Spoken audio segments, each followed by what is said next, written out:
Conference अवामी इत्तेहाद party और PDP ने एक एक सीट हासिल की। पीपल्स कॉन्फ्रेंस के चेयरमैन सज्जाद गनी लोन और अवामी इत्तेहाद पार्टी के सरबराह इंजीनियर रशीद के भाई शेख खुर्शीद बहुत कम वोटों से जीत हासिल करने में कामयाब हो गए। इन लीडरान का कहना है कि वो खुद परेशान हैं कि लोगों का फैसला इस तरह आया। नेशनल कॉन्फ्रेंस के सूबाई सदर नासिर असलम वारी ने अपनी हार कबूल करते हुए कहा कि एक जायजा कमेटी तश्कील दी गई है।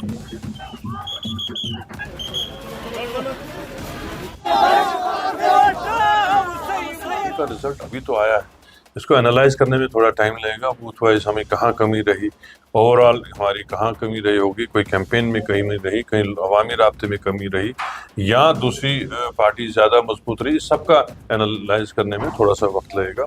और जो यहाँ से जीत के गए हैं उनको भी मैं आपकी चैनल की तरफ से मुबारकबाद देना चाहता हूँ। वो मैंडेट हासिल करने में नाकामी जो सैलाब पार्लियामेंट के दौरान देखा गया, आखिर वजह क्या हुई, आप कहाँ नाकाम हुए? नहीं, आप खुद देख लीजिए, नाकाम हम नहीं हुए। हमने जो है लंगेट हमने रिटर्न की। आप दूसरी पार्टियों का भी देख लीजिए, मतलब एक डिफरेंट इलेक्शन जो है, मतलब हर इलेक्शन जो है डिफरेंट होता है।